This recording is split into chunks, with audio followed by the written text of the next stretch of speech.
economics, and this year only I was going to take from March accountancy.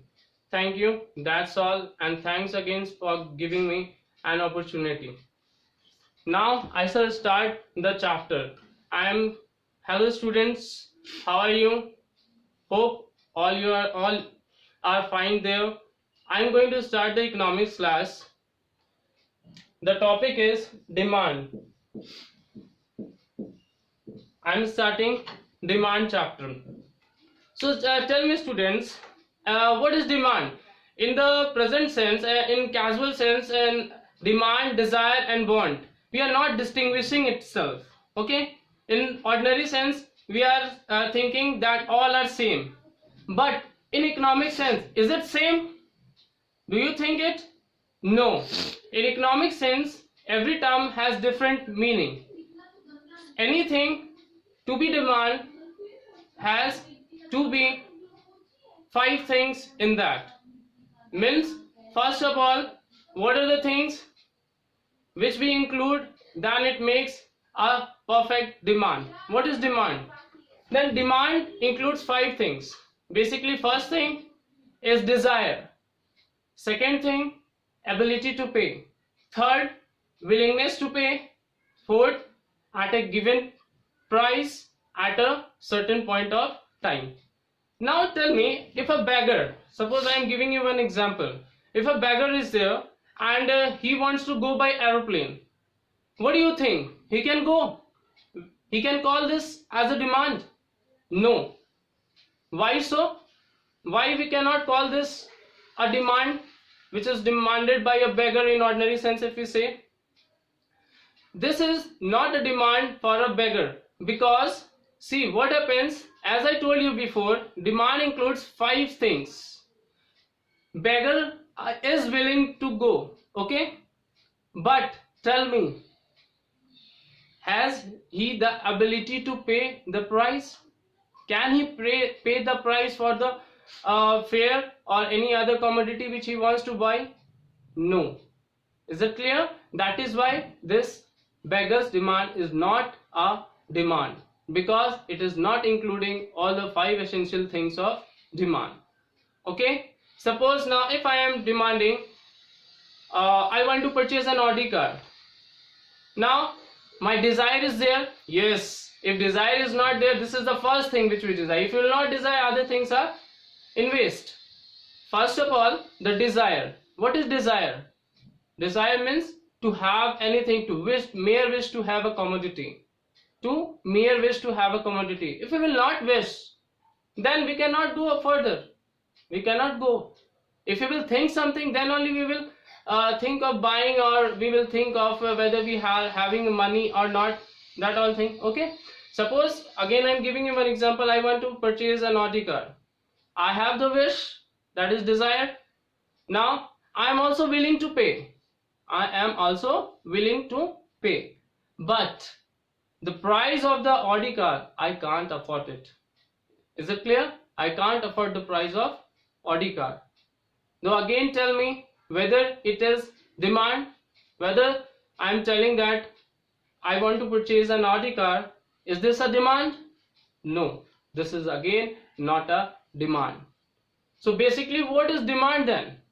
See, we do not have to learn also. What is demand?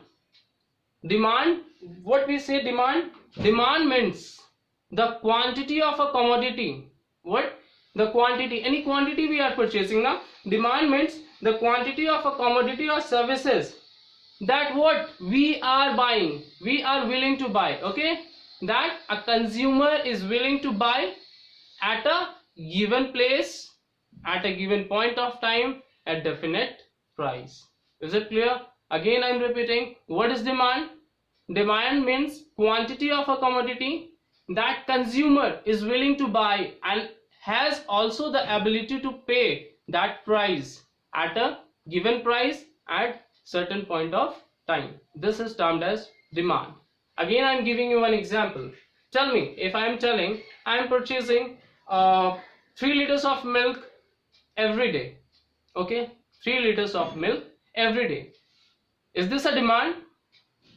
No, definitely no. Why so? Sorry. Why so?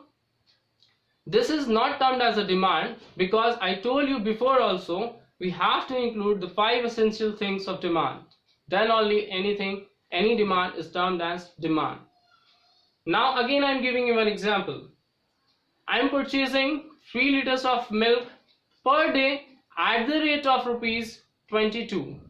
Now tell me, is this a demand? Yes, this is known as a demand. Now I think so it is clear for you all. Okay, now we shall go further. Next is there are 2 types of demand, 2 aspects of demand. 2 aspects of demand that presently we are seeing in the environment. What are 2? First is individual demand. First is individual demand and second is market demand.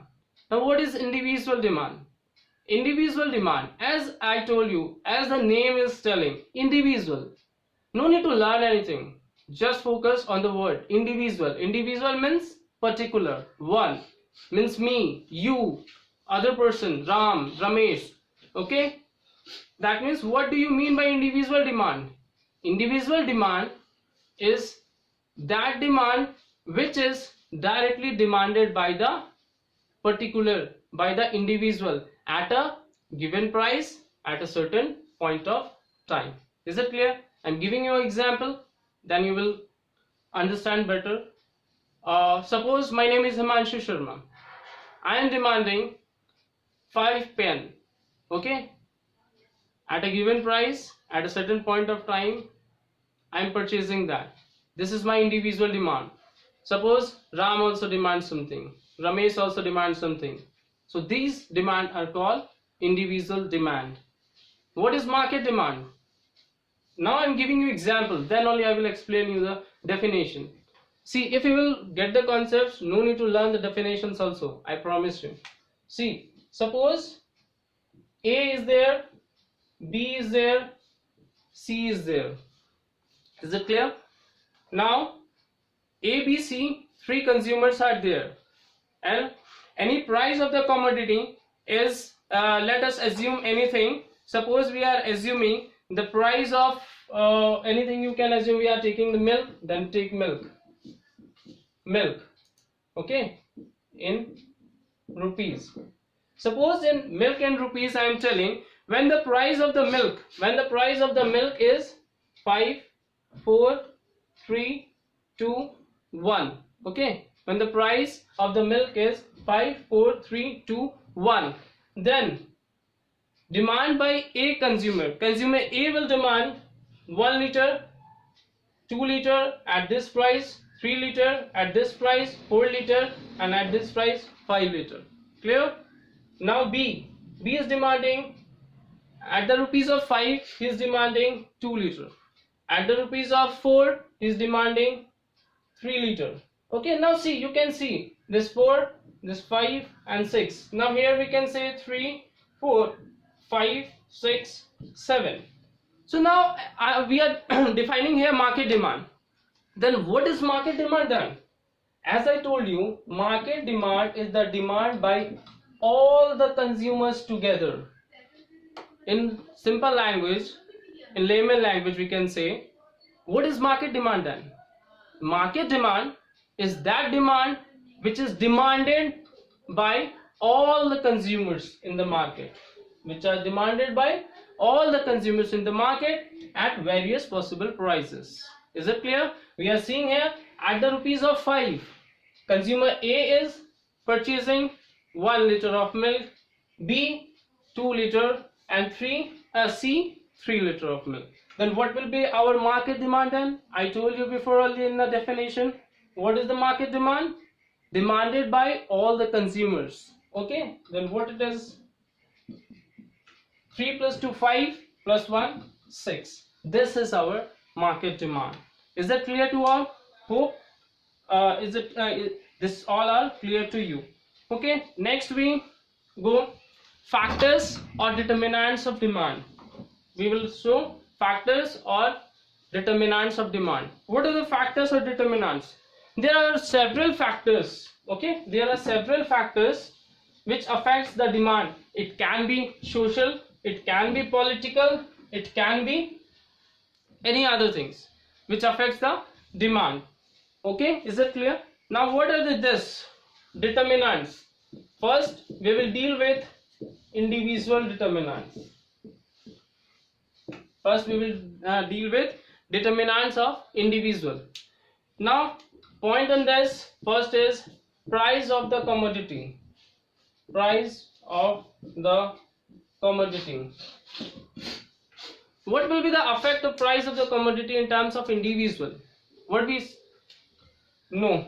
See, if the price increases, the demand will decrease, and if its price will decrease, what will happen? Its demand will increase. Is it clear? That means every individual wants to buy at the lesser price, okay, and if the price will be less, we will demand more, we will buy more, and if demand is if price is less, we will demand more, and if price is more, we will demand less. So we are seeing here price is affecting our demand. I'm giving you one example. Suppose if the price of any commodity is rupees 10, that time I was demanding 5 articles, okay, any 5 articles, suppose 5 pens, okay. Now if I will shift, when my price decreases, if my price decreases, then I will demand more. That means now if the price will be, suppose I'm taking rupees 8, 2 rupees you are saving, now you can buy more, okay. So now I will demand 11 pence. So this is the effect in individuals, okay. Next is price of related goods. Next is price of related goods. Price of related goods have 2 parts, okay. Price of related goods, there are 2 types in this we are seeing. The demand for a commodity depends not only on its price but also on its commodity, related commodity. There are 2 types. First is substitute goods, second is complementary goods. Now see, first we will deal substitute goods. What is substitute goods? Substitute goods, as the name is suggesting, first of all, no need to learn or do any other thing. Just focus on the word substitute. What do you literally mean by substitute? Means change, okay. Then substitute, we are dealing substitute goods are those goods which can be substituted for each other, which can be substituted for each other. Is that clear? I'm giving you example. Suppose this solid substitute, suppose I'm taking tea and coffee. Substitute goods example, best example is tea and coffee. If the price, suppose I'm taking tea and coffee, this is price, this is demand, this is price of coffee, this is demand of coffee. If the price of the coffee increases, if the price of the coffee increases, what will happen? Price of the coffee increases, then the demand will decrease, and we know that coffee and tea is interchangeably used, okay. So what happens, whether the price changes or not of coffee, okay, whether the price will change or not, but the demand of the coffee will definitely be affected because of the price of the tea. Now what happens, if the price of the tea is higher, is more than the coffee, then what will happen? If the price of the tea increases, consumer will shift their consumption from tea to coffee, whether the price of the coffee will change or it will remain constant. Again I am telling, what is substitute goods affect in terms of price of related goods? Substitute goods means those goods which can be substituted for each other. We can change whether we can prefer tea, whether we can prefer coffee, if the price effect is there. Suppose if the price of the tea increases, then what will happen? Consumer will demand less of tea. And what will happen? What will the ultimate effect? What happens? The ultimate effect, due to the price increase in the price of the tea, demand for the coffee increases. Is it clear? Because the price of the tea has increased. Next is complementary goods. Complementary goods, we can say, which can be used together. Okay, which can be used together. In layman language I am telling, which can be used together. Let us see example. Suppose I am taking this only, marker. If I am applying the ink in this and I am having the marker, okay, if the price of the marker will increase, if the price of the marker will increase, what will happen? Price and ink are correlated. If we are demanding this marker, we have to buy ink, and if we are having ink, then we have to buy marker. Okay, because we are using ink in the marker only. Is it clear? So suppose if the price of the marker increases, then what will happen? Ultimately the demand will decrease. Ultimately the demand for marker will decrease. Then in connection with this ink, what will be the effect in the ink? Demand of ink will also decrease. Is it clear? Why so? Because see what happens, marker price has been raised and we are using ink in the marker. Without ink we cannot use marker, and if the demand for marker, if the price for marker is increasing, then demand of marker is reducing, and ultimately ink demand will also decrease. Hope so it is clear. Next, under individual demand only, which can affect the demand, is income of the consumer. Now I'm giving you one example. My income is 10,000. Okay, presently my income is 10,000, suppose. Then what will happen? If the income will increase, I will demand more. Okay, and income will decrease, I will demand less. Is it clear? Then what will happen? There is always a direct relationship. If my income increases, my demand will also increase. Now suppose I am giving you an example. I am buying every day I am taking 3 liters of milk at a given price at a given point of time. Now if my income increases from 10 to 12,000, definitely I will purchase more, so that I can I can drink milk in the morning also, I can drink milk in the night also. Is it clear? So see, demand also increasing or not? So as income increases, our demand also increases. See, what is the relationship between price and demand? Both are increasing. That means there is a direct relationship between income and demand. Further we will deal, there are two cases in this. In case of normal goods and in case of inferior goods, there is a difference that will deal in types. Here basically what we will see, if the income of the consumer increases, then its demand increases, and if the income of the consumer decreases, its demand also decreases. Okay, now next is our now we will deal this normal goods. What are normal goods?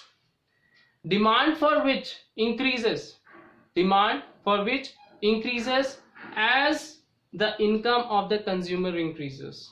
Okay, normal goods are those goods the demand for which increases as the demand for sorry, again I am repeating, normal goods are those goods the demand for which increases as the income of the consumer increases. Is it clear? Now inferior goods, in terms of inferior goods, what will be the effect of income? Suppose my income is now 10,000. There are 3 varieties of milk. First is toned milk, second is we can say gold milk, that Sudha you know that, and next is in blue color type, and that is known as, I think so, diamond milk or something. Okay, I'm taking the examples which we are using in our present life, because economics is just related to our present life. Okay, so 3 types of milk. When my income was 10,000, I used to purchase the toned milk, because I have a limited income, and with that income I have to distribute my money in all the things, all the necessities. Now as my income increases from 10 to 15,000, what I will do? I will shift to the good quality. Okay, now I will purchase diamond milk or buttermilk. Is it clear? So what is the effect of inferior goods? As the income of the consumer increases, the demand for inferior goods decreases, because we are shifting towards the superior goods now. Is it clear? So relationship again I am repeating.